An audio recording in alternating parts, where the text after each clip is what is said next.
Eh bien bonjour, bienvenue dans cette nouvelle vidéo. Bon bah je suis désolé, je vais vous faire une vidéo façon vlog parce que j'ai vraiment pas eu le temps de monter les vidéos dont j'avais parlé, par exemple l'installation du nid des Camponotus barbaricus ou bah pareil l'installation du nid des Messor barbarus, mais bah, j'ai envie de vous faire un truc propre, donc bah, ça va attendre encore un petit peu. Donc en attendant on va regarder, je vais pas vous spoiler les vidéos. Donc on va regarder les espèces qui ne sont pas concernées par ces changements de nid. Alors bon, on va commencer par mes Camponotus vagus.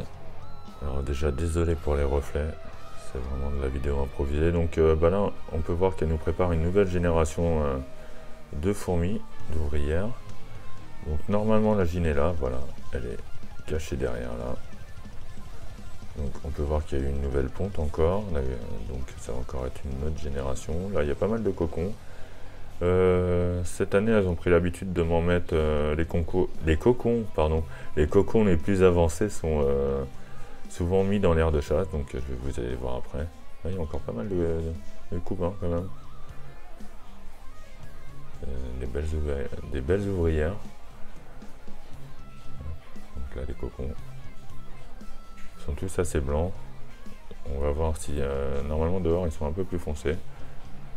Donc voilà pour leur nid. Alors commence à y avoir du monde dedans, mais elles ont pour habitude d'être énormément dans. C'est pour ça qu'elles ont un petit nid d'ailleurs. Elles ont énormément dans l'aire de chasse. Là, on peut voir l'arabe revoir. Alors derrière il y a un petit attroupement parce que justement elles doivent avoir quelques cocons. Voilà. Là, elles sont cachées derrière le bout de bois. Alors, elles aiment bien mettre des petits cocons dehors. Donc bon, bah, c'est leur truc, hein, je les laisse faire. La reine ne sort jamais, elle est toujours dans son nid. Là, j'en ai mis une grosse goutte de liquide sucré. Donc maintenant, en fait, je le repose directement sur le stratifié. Là. Faut pas faire des trop grosses gouttes non plus. Mais quand c'est comme ça, bah voilà, il n'y a plus de tâches après. Elle me nettoie tout. Donc là, bah, elles sont en train de se gaver. Alors j'ai fait c'est juste de l'eau chaude et du sirop d'agave pour bien le diluer. Là, j'ai été simple. Et elles aiment bien. Elles aiment bien. Alors maintenant, on va aller regarder. Ah, je vous montre pas au-dessus, mais j'ai mis une blatte à mes Camponotus barbaricus vivante, une Red Runner, et franchement, c'est la folie. Alors là, on est chez les Camponotus sylvaticus, c'est tout calme. Je vais pas bouger les nids, hein. Je fais vraiment ça comme ça. On dirait qu'il n'y a pas d'ouvrière là.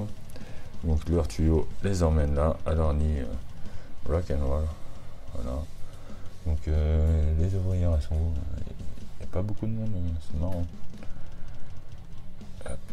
Elles sont cachées là. Où est la gine? Elle est cachée là, la gine. Voilà, donc petite colonie tranquille, en pleine forme, évolution tranquille.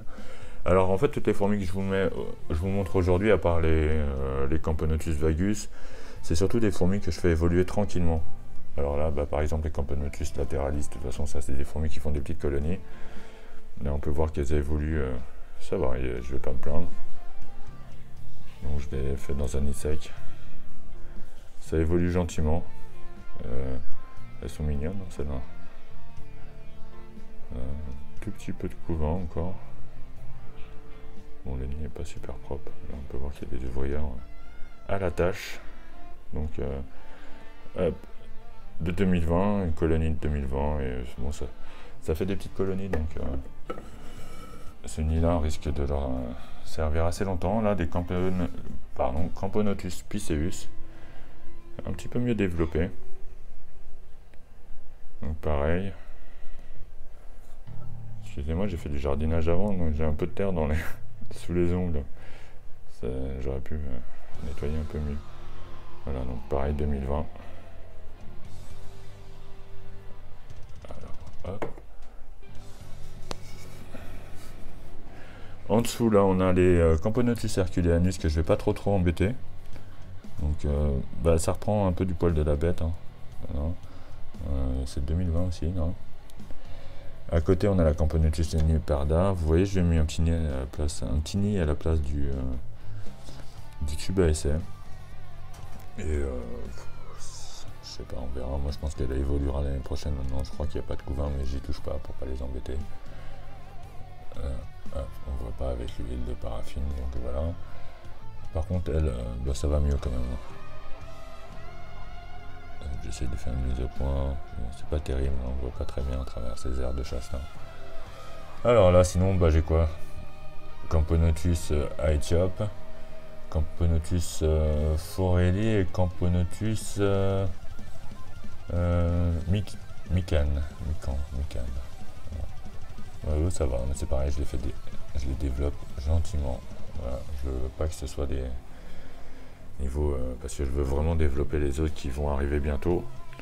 Donc voilà, je peux faire un petit saut au-dessus pour vous montrer mes Camponotus cruentatus. Alors attention, je vais faire une petite coupure pour pas vous montrer les autres nids. Voici mes Camponotus cruentatus. En dessous, vous pouvez voir les Barbaricus, mais je vais pas vous en montrer plus. Donc bah, elles suivent leur cours, hein, leur chemin. Pareil, ça évolue gentiment. Gentiment. Il y a eu un petit peu d'évolution depuis que j'ai raccourci le tuyau. C'est radical. Hein. Pas trop de monde dans l'aire de chasse, mais normalement, voilà, là, un peu. Une qui est en train de déjeuner. Même pas. Elle a fini. Et l'autre qui se pose la question si elle va manger. Hop. Qu'est-ce que je vous montre? Allez, je vous montre vite fait mes messors en train de manger une blatte. Normalement, il y avait une blatte, mais vous avez vu le bordel? Donc, dans la prochaine vidéo, je vais vous montrer un peu ce qui s'est passé dans leur nid. Mais là, je filme un peu comme ça pour pas vous montrer trop. Hop, et voilà. Désolé. Alors là, qu'est-ce que je peux vous montrer encore? Allez, juste... regardez, je vais faire un petit saut hop, sur une blatte qui est en train de se faire attaquer par les Barbaricus. Donc elles sont dans leur aire de chasse que j'ai fabriqué récemment. Voilà, vous pouvez voir qu'elles ont déjà mis le bordel. La blatte, je l'ai mis vraiment en pleine forme et là elle commence à boiter. Donc voilà, je vous remercie d'avoir regardé cette vidéo faite un petit peu à l'arrache, mais comme ça au moins vous voyez un peu tout ce qui se passe là. J'aurais pu vous montrer aussi mes Crematogaster scutellaris, mais il se passe pas grand chose dedans. Enfin, ça évolue, voilà. Donc, bah, moi je vous dis à la semaine prochaine, dimanche 14h30. Pour aujourd'hui, j'espère que la vidéo va sortir à temps. Et puis, n'hésitez pas à vous abonner. J'ai vu qu'il y avait dans YouTube Analytique, un truc comme ça. Là, j'ai vu qu'il y avait beaucoup de gens qui regardaient la vidéo sans être abonnés. Donc, bah, n'hésitez pas à le faire. Hein, vous allez voir, c'est cool. C'est cool. Hop là, j'ai failli vous montrer. Allez, je vous dis à la prochaine. À ciao, portez-vous bien.